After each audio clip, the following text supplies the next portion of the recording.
Bom dia, gente. Vocês venceram a chuva, né?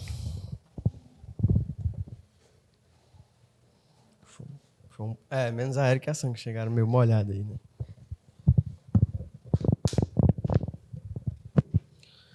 Hoje a gente vai dar continuidade, mas antes de a gente começar a expor, hoje a gente vai falar sobre os apóstolos perseguidos, né? Não sei quem foi que viu a arte aí. Vou já deixar aberto aqui a água, que eu bebi muita água.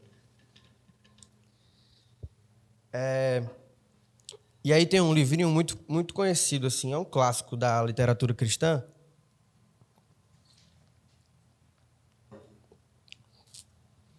que fala sobre os mártires cristãos. E eu nunca parei para ler esse livro e ontem eu lembrei dele. Antes de ontem eu lembrei dele, eu fui ler, dar uma lida em algumas histórias. E eu queria trazer, antes de a gente expor, uma história desse livro de um evangelista, um mestre, que se chamava, né, Hugo Latimer. Hugo Latimer foi um pregador, um expositor da palavra de Deus. Ele nasceu um pouquinho antes da Reforma Protestante, ali por volta de 1480. É uma historinha um pouco antiga, né? Mas super atual e que vai fazer um pouco de relação com o que a gente vai ver nas Escrituras. O nome dele era Hugo Latimer. Ele foi filho de lavrador, agricultores, né? De uma cidade do interior da Inglaterra.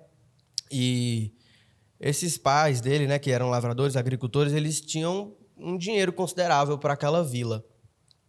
E aí o Hugo Latimer, ele era muito inteligente, assim, era um menino muito fora da curva, assim. E os pais deles perceberam isso. E ele foi com 14 anos já para a faculdade. Foi para Cambridge, sei lá como é que fala, acho que é assim. Cambridge, na Inglaterra, uma cidade. E depois de estudar várias coisas, áreas do conhecimento lá, ele encontra com a teologia. E aí ele se afunda na teologia e vai para cima. Só que ele virou um papista. Não sei se vocês sabem o que é, mas é um cara que se detém ali com o que ele acredita, ele segura aquilo e ele vira uma ideologia para ele. Então, ele meio que se tornou cego, né? Com aquela ideologia dele. Ele não conseguia sair daquilo. Mas, ao mesmo tempo, ele era zeloso com aquilo. Ele gostava de estudar, ele gostava de se dedicar, ele gostava de ajudar o necessitado. Só que, certo dia, um homem chamado Thomas Bilney, que era uma pessoa que já tinha passado pela conversão, e ele se dedicou ao protestantismo. E aí a gente vivia meio que uma guerra fria naquela época, né? Era a Igreja Católica brigando com a protestante. E esse Thomas Bilney, ele era um estudioso também, um mestre. E ele percebeu no Latimer esse zelo pela palavra. E aí ele precisou pregar a palavra, o protestantismo, para ele. E aí ele achou uma forma que foi se confessando. Essa tradição de confessionário, ela é bem antiga. E aí ele chegou no escritório lá do Hugo e falou que queria confessar uns pecados, e aí ele começou a confessar, e no final da confissão o Hugo se converteu. A partir da confissão do Thomas, o Hugo se converteu apenas com aquilo. O Espírito Santo tocou nele. E aí, a partir disso, foi contracultural total para ele, né? E aí veio as primeiras perseguições, porque ele se dedicava muito à palavra, ele era um cara extremamente zeloso, então ele queria falar aquilo por horas e todos os dias. Então o pessoal começou a criticá-lo, começou a dizer que ele estava errado. E teve um momento que ele pediu... isso era na Inglaterra, tá, gente? Ele pediu para que a Bíblia fosse traduzida para o inglês. E aí as autoridades questionaram de forma assim, absurda, assim, com argumentos muito ruins. Tinha um argumento deles que era... e quando o agricultor lê aquela passagem sobre largar a mão no arado, ou quando eles lerem que quando o olho te faz pecar, você tem que arrancar, e aí eles acreditavam que isso ia prejudicar a sociedade porque o povo ia entender errado. E aí ele voltou para a sua igreja e pregou exatamente sobre isso, sobre como as escrituras ou como os textos existem metáforas e coisas que você precisa interpretar. E o povo entendia isso, mas mesmo assim ele não conseguiu traduzir a Bíblia para o inglês. Enfim, houve muitas perseguições, muitas mesmo, só que ele, por ele ser um homem muito inteligente, ele sempre conseguia argumentar muito bem. Só que teve um dia, já na sua velhice, que uma árvore caiu em cima dele. Uma árvore caiu em cima dele, assim, quando ele estava passando. E por ele viver numa cidade, ele pregava numa cidade do interior, o pessoal da igreja dele, não, vamos mandar ele para a capital para ele se curar. E aí, quando ele chegou lá, o pessoal que deveria acolher ele, prendeu ele. Aproveitou daquela parte, daquele momento da vida dele que ele estava, enfim, indefeso, prenderam ele. Os bispos molestavam ele, enfim, e ele era um homem de idade já. Mas aí ele conseguiu se recuperar, começou a pregar de novo, foi perseguido por rei, por outras autoridades, até que um dia ele foi chamado e alegaram que ele iria morrer por conta de heresia. E a primeira coisa que alegaram contra ele foi porque ele não considerava que o corpo natural de Cristo estivesse na Santa Ceia. Que o pão, ele era, na verdade, um sacramento e não o corpo natural de Cristo, como se a gente estivesse dividindo e comendo, de fato, o corpo natural de Cristo. E isso era uma coisa que eles acreditam e acreditam até hoje. E teve mais outras duas afirmações, até que ele se encontra preso junto com um outro cara que era bispo de Londres, o nome dele era Ridley. E um dia antes da sua morte, o Latimer olha para ele, que já era considerado muito amigo dele, fala assim para ele: Mestre Ridley, hoje nós vamos acender uma vela, pela graça de Deus, na Inglaterra. E uma vez que ela é acesa, eu espero que ela nunca se apague. Ele estava falando da própria morte, mas também de um avivamento que iria acontecer. E aí, no outro dia, no dia 16, isso foi no dia 15, Latimer e Ridley foram queimados. Viraram vela, como ele mesmo disse. E enquanto eles estavam queimando, Latimer gritava o seguinte: Meu Pai do céu, receba minha alma. E junto com Ridley ele clamava, mas ele não murmurava, ele só apenas clamava a Deus. E aí eles tinham colocado pólvora no pescoço para que pudesse morrer mais rápido. Só que esse fogo não chegava no seu amigo Ridley. Então Ridley gritava muito sobre dor. Então ele teve a parte inferior do corpo inteira queimada antes de chegar o fogo na parte superior. E aí até que então o fogo chegou no pescoço de Ridley e chegou a pólvora e conseguiu morrer mais rápido. Mas por que eu estou contando essa história? Porque, irmãos, a gente se acomodou, mas ao mesmo tempo a gente é ainda perseguido, de certa forma.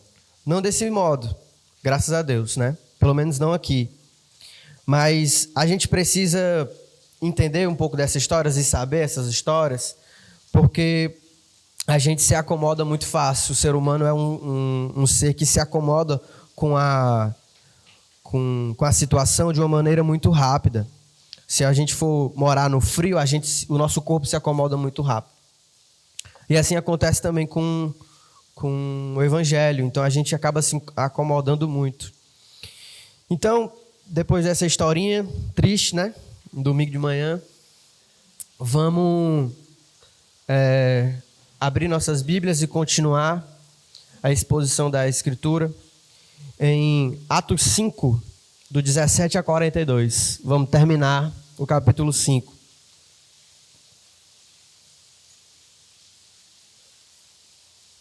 É chuva. Hoje tem muito verso para ler, gente. Os meninos não tiveram pena de mim não hoje. Então, a gente tem um costume de ler o trecho inteiro, mas como ele é muito grande, é capaz de a gente chegar lá no final e nem entender o que a gente leu no início. Então vamos ler por partes, tá? O primeiro ponto aqui é sobre a inveja dos saduceus. Tá dando para me ouvir? A chuva tá atrapalhando? Tá, né? Vamos ler do verso 17 até o 21 no trecho A. Vamos lá. Algumas versões devem ter levantando-se. Não sei se a de vocês tem.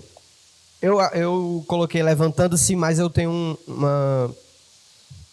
um apego pela NVI. Aí eu botei a NVI e botei o levantando-se como uma parte assim no início. Então, levantando-se então os sumos sacerdotes e todos os seus companheiros, membros do partido dos saduceus, ficaram cheios de inveja. Por isso mandaram prender os apóstolos, colocando-os numa prisão pública. Mas durante a noite um anjo do Senhor abriu as portas do cárcere e levou-os para fora e disse: dirijam-se ao templo e relatem ao povo toda a mensagem desta vida. E ao amanhecer eles entraram no pátio do templo, como haviam sido instruídos, e começaram a ensinar o povo. Vamos orar, gente, rapidinho? Deus, muito obrigado, Pai, por essa chuva, por estarmos aqui reunidos como igreja na Tua casa, para aprender um pouco mais sobre a Tua palavra, um pouco mais sobre o Teu amor sobre as nossas vidas, e que essa palavra seja de confrontamento, Pai, para a nossa vida, e que a gente possa aprender algumas coisas com que aqui vai ser exposto. Usa a minha vida, Pai, para que eu possa ser o mais claro possível ao expor as Tuas Escrituras, e que o Senhor possa amolecer, Pai, o coração dos crentes aqui, para eles serem sensíveis à Tua palavra. Amém. Então, a gente vê aqui a primeira parte sobre a inveja dos saduceus. Uma coisa que é muito séria é que a inveja, ela sempre é um motivo recorrente a um comportamento hostil. Então, tipo, se a gente é hostilizado por uma pessoa, ou quando uma pessoa tem alguma coisa que a gente não tem, e a gente percebe aquilo, a gente tem uma inveja. Pode vir a ser uma inveja, né? E foi o que aconteceu com os saduceus. No domingo passado eu não pude vir, e também acabei não escutando o sermão, mas a gente viu ali um momento em que os apóstolos curavam muitas pessoas. Onde eles passavam, eles curavam muita gente, e isso chamava muita atenção. Era completamente extraordinário ver uma pessoa que você conheceu a vida inteira, coxa, e aí depois ela começa a andar, a correr. Isso é extraordinário. Isso chamava muita atenção. E os saduceus não gostaram disso. Os saduceus, eles tiveram inveja dos apóstolos. Mas é engraçado que a gente já está vendo aqui uma segunda...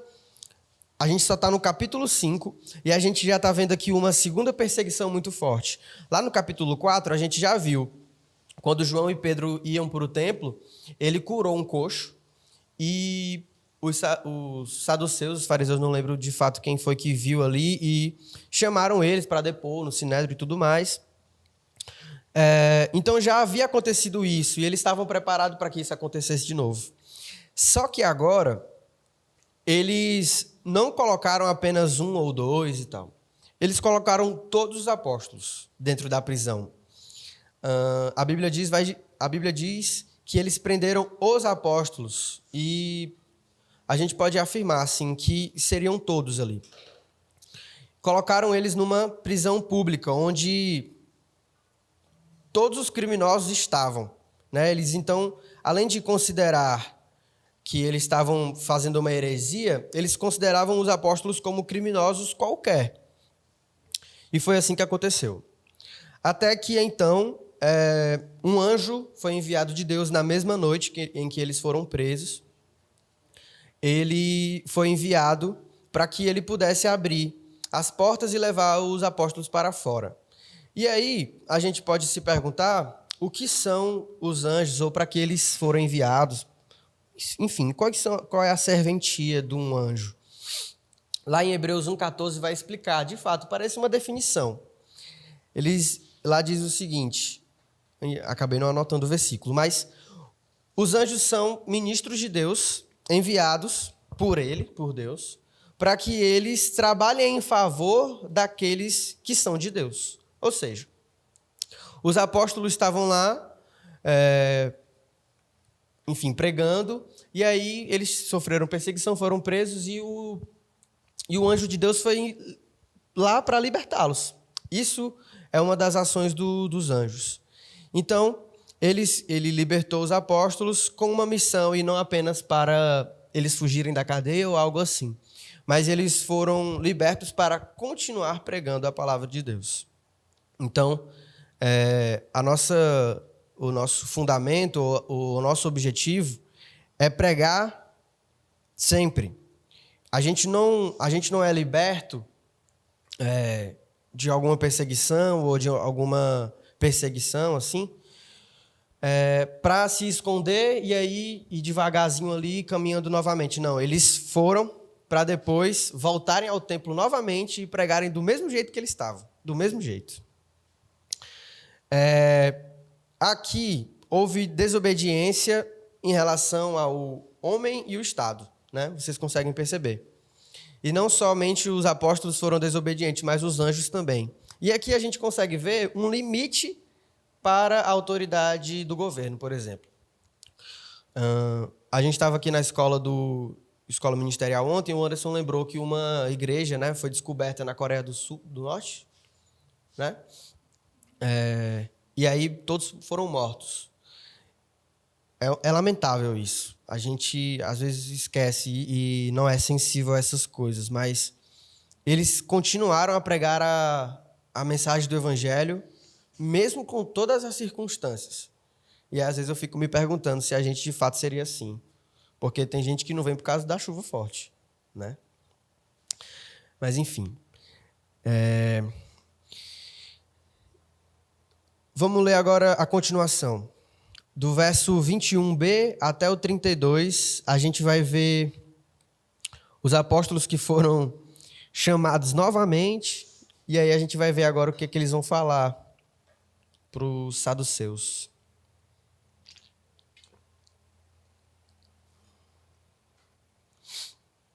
Diz o seguinte: Quando chegaram o sumo sacerdote e os que são seus companheiros, convocaram o sinédrio, toda a assembleia dos líderes religiosos de Israel, e mandaram buscar os apóstolos na prisão. Todavia, ao chegarem à prisão, os guardas não os encontraram ali, então voltaram e relataram: Encontramos a prisão trancada, com toda a segurança, com os guardas diante das portas, mas quando abrimos, não havia ninguém. Diante desse relato, o capitão da guarda do templo e o chefe dos sacerdotes ficaram perplexos, imaginando o que teria acontecido. Nesse momento, chegou alguém e disse: Os homens que os senhores puseram na prisão estão lá no pátio do templo ensinando o povo. Então, indo lá para com os guardas, o capitão trouxe os apóstolos, mas sem o uso da força, pois temia que o povo os apedrejasse. Tendo levado os apóstolos, apresentaram-nos ao sinédrio para serem interrogados pelo sumo sacerdote, que lhes disse: Demos ordens expressas a vocês para que não ensinassem neste nome. Todavia, vocês encheram Jerusalém com a sua doutrina e nos querem tornar culpados do sangue desse homem. Pedro, então, e os outros apóstolos responderam: É preciso obedecer antes a Deus do que os homens. O Deus dos nossos antepassados ressuscitou Jesus, a quem os senhores mataram, suspendendo-o num madeiro. Deus o exaltou, colocando-o à sua direita como príncipe e salvador, para dar a Israel arrependimento e perdão de pecados. Nós somos testemunhas dessas coisas, bem como o Espírito Santo que Deus concedeu aos que lhe obedecem. Gente, era uma prisão valendo, assim. Era uma prisão que tinha ali trancas fortes, tinham guardas, carcereiros, onde havia outros presos.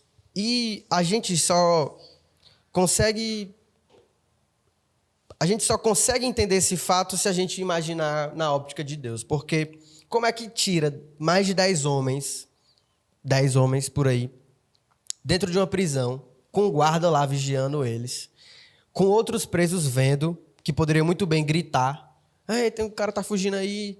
Como é que isso acontece? Isso, gente, só dá para explicar pelo poder de Deus. Se eles se tornaram invisíveis e fugiram, aí a gente já não consegue afirmar. Mas a gente sabe que o anjo de Deus os guiou até fora da prisão. Isso é loucura. Não sei se vocês conseguem entender isso. Um outro ponto aqui sobre os saduceus é que a vanglória, ou o cargo, ou o poder, ele cega o homem. A gente vê várias pessoas aí, né? Na política, então, nem se fala. Quando o homem tem um pouquinho de poder ali, o cara já se sente outra coisa. Os saduceus, eles não acreditavam na ressurreição de Jesus. Eles não acreditavam na existência de anjos. E agora um anjo abriu as portas para os apóstolos sair. Mandou os apóstolos calarem a boca e pararem de falar sobre Jesus. E os apóstolos continuam pregando sobre o nome de Jesus. Isso é completamente contracultural ou contra o governo, né? A gente tem que ser contra o governo? Peraí, não é assim também não, né? A gente tem que saber medir as coisas. Então, 2 ordens foram quebradas pelos apóstolos, que era de respeitar a ordem do Sinédrio, de sobre pregar o nome de Jesus, e eles ainda por cima acusavam aqueles homens de matarem a Jesus. Eles estavam lá, diante do tribunal lá, e eles, além de serem julgados por que eles estavam fazendo, eles meio que colocavam na cara do juiz lá o que ele tinha feito de errado, né? E a gente tem que entender tudo isso apenas que eles estavam seguindo uma autoridade maior que a deles. Pedro vai falar que antes é melhor obedecer a Deus do que os homens. Então, eles estavam apenas seguindo aquilo que eles acreditavam e que eles estavam dispostos a sofrer. Em 2 Coríntios, Paulo vai falar que quando ele creu, ele falou. E era isso que aconteceu. Eles criam em Jesus, eles criam na ressurreição, eles viram isso acontecer e eles não podiam ficar calados. Eles tinham que falar. Vamos ler mais um pouco agora, depois desse argumento de Pedro, do 33 até o 39. Diz assim: ouvindo isso, eles, os saduceus, né, ficaram furiosos e queriam matá-los. Mas um fariseu chamado Gamaliel, mestre da lei, respeitado por todo o povo, levantou-se no sinédrio e pediu que os homens, os apóstolos, fossem retirados por um momento. Então lhes disse: israelitas, considerem cuidadosamente o que pretendem a fazer com esses homens. Há algum tempo apareceu Teudas, reivindicando ser alguém, e cerca de 400 homens se juntaram a ele. Então ele foi morto. Todos os seus seguidores se dispersaram e acabaram em nada. Depois dele, nos dias de recenseamento, apareceu Judas, o galileu, que liderou um grupo em rebelião. Ele também foi morto, e todos os seus seguidores foram dispersos. Portanto, nesse caso, eu os aconselho: deixem esses homens em paz e soltem-nos. Se o propósito ou a atividade deles forem de origem humana, fracassará. Mas se proceder de Deus, vocês não serão capazes de impedi-los, pois se acharão lutando contra Deus. Gamaliel parecia um homem muito sensato, né? Mas existem 2 coisas que a mensagem do Evangelho faz. Ou ela amolece o coração, ou ela endurece. No caso dos apóstolos, o coração deles foram amolecidos, né? Eles enxergaram o Evangelho e aí eles começaram a pregar. No caso dos saduceus, o Evangelho endureceu o coração deles. O que foi que aconteceu? O ego, a vanglória, tudo isso fez com que o coração deles se endurecesse para a mensagem do Evangelho. Onde é que tem mais isso? Faraó, quando ele não queria libertar o povo, Deus entregou o faraó aos próprios desejos. Enfim, a Bíblia tem algumas passagens que falam sobre isso. E a gente percebe isso também em algumas pessoas hoje, né? O objetivo dos saduceus nada mais era do que matar os apóstolos ou tirá-los de cena, né? Mas aí então Gamaliel, um homem respeitado, que aliás foi mestre de Paulo, a gente vai ver mais adiante, foi professor de Paulo, ele era muito respeitado. Era, enfim, um fariseu muito dedicado. Só que o objetivo dos fariseus era encarar Jesus de frente, né? A gente viu muitas passagens nos evangelhos que eles questionavam Jesus com frases, né? Mas eles não passavam dali. Os saduceus não. Os saduceus eles queriam prender, queriam matar, queriam tirar de cena mesmo. Só que esse homem, um fariseu, ao invés de encarar ou questionar os apóstolos, ele agora faz o contrário. Ele faz argumentos para que eles pudessem ser soltos.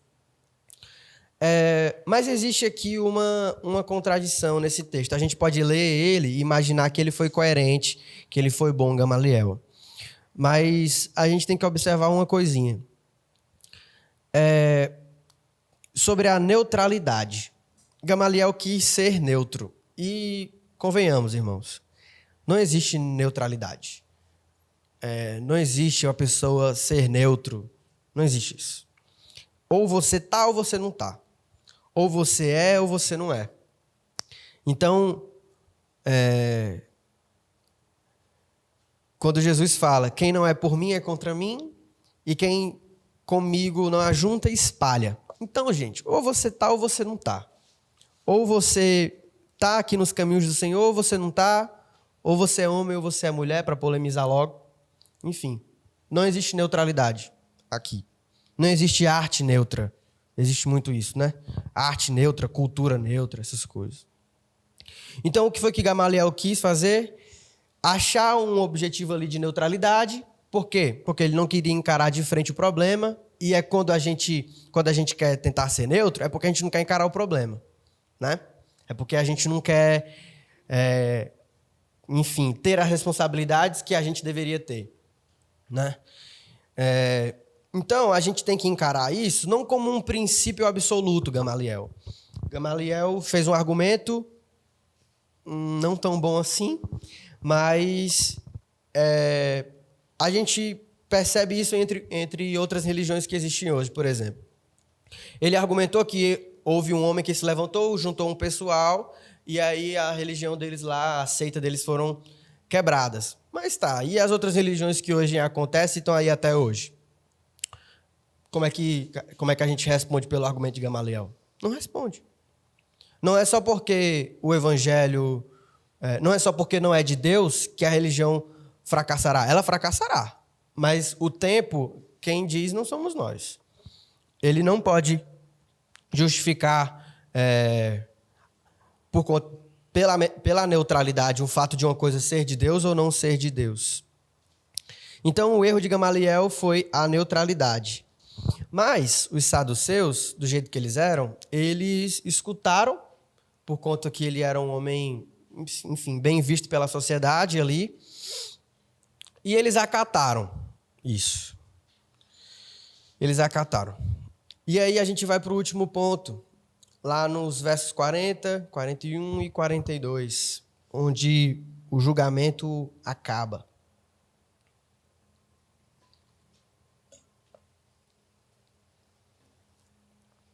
A recompensa da obediência.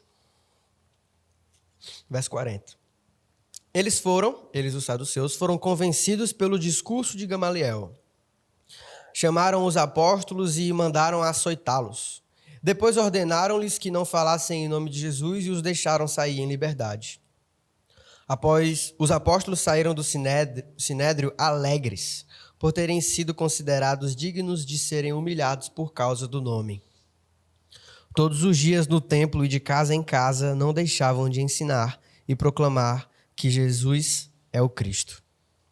Amém, irmãos? Gente, a recompensa do evangelho muitas vezes não vai ser boa, né? A gente já viu aí, cansou de ver, né? Que a gente vai ganhar um carro, a casa própria, né? Gente, não se prendam a isso, né? Eu acredito que ninguém se prende a isso. Mas seguir o evangelho é muitas vezes muito difícil, né? Quantas vezes a gente se deparou com o evangelho e a gente, enfim, quis argumentar ou contra, ou a gente não entendeu e a gente ficou meio assim, ou quando a gente se tornou omisso. A recompensa do evangelho, muitas vezes, ela não é boa aqui, agora, né? E então a decisão ali do Sinédrio foi primeiro chicoteá-los, mas eles aliviaram um pouco, porque antes eles iam matá-lo, né? E depois eles pedem para que eles não falem mais sobre o nome de Jesus. E aí eles continuam pregando. E existe aqui uma parte muito massa, não sei se vocês perceberam, mas quando eles saíram dali, eles ficaram alegres. Imagina, gente, a gente levar uma porrada de chicoteada nas costas e ainda rir no final. É uma coisa absurda, assim. Não tem como a gente entender o poder de Deus sobre a vida daqueles homens.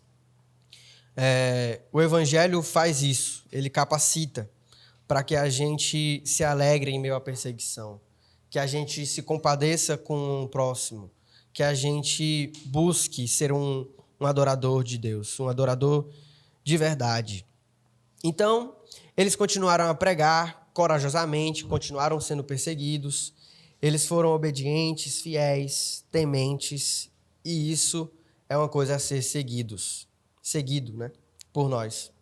Uma coisa que dá para perceber também é que eles estavam prontos. Eles estavam prontos para encarar isso. Se eles não tivessem pronto, eles tinham recusado.